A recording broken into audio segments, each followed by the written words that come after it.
We're getting answers tonight after a ruling that riding conditions at the Oregon State Fairgrounds are unsafe. Dozens of kids were set to compete. Their families were there. They were sent home with little notice. So we sent our Chris Witter to Salem, where he's live tonight. We want to know what the heck the problem was. Yeah, well, you're looking at the problem right here. This ground, it's in pretty rough shape. Part of the problem, the big chunks like this that are in the ground, as much as they worked it, they couldn't get them out. But the bigger problem for some of the competitors, it costs a lot of time and a lot of money to come all the way here only to find out at the last minute, no competition. With vendors setting up and animals on their way in, the Oregon State Fairgrounds are full of activity.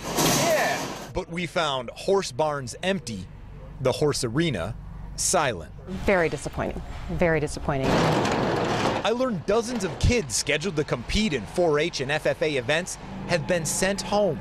The arena ruled unsafe. For some, they were coming just for that day. So to know that they came the day before and got through their showmanship pieces and were ready to show the next day and then couldn't.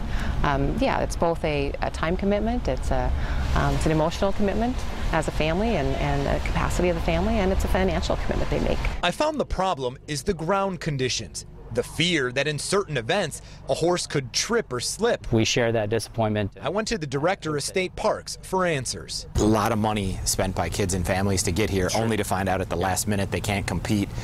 Could you have done that differently? You know, I think that's one of the things that we'll go back and look at in terms of where the timing was. He tells me they thought they'd have the surface ready for the more demanding events. Up until Monday, we thought that, you know, the approach was going to work. It didn't. And this is not the first time there has been trouble with the aging arena. Leaving some frustrated, the call to cancel wasn't made sooner, before the kids had traveled in from all over the state. It's unfortunate. A rough beginning to a fair many have been waiting for. It certainly is not the way that we wanted to start off this year's fair. All groups involved here say safety is the bottom line. That's the reason they made this decision. But I asked, how do you make sure this doesn't happen again? They say they'll look at the timeline of events, maybe make some recommendations about putting things in a different order next year. But there's also a new group taking over the state fair next year, and they'll have to make some decisions about whether they stick some cash into this aging building. That's something we will certainly keep an eye on as that approaches. For now, live in Salem, I'm Chris Woodard for KOIN 6 News. It's such a bummer, though, for those kids, for sure, and their families.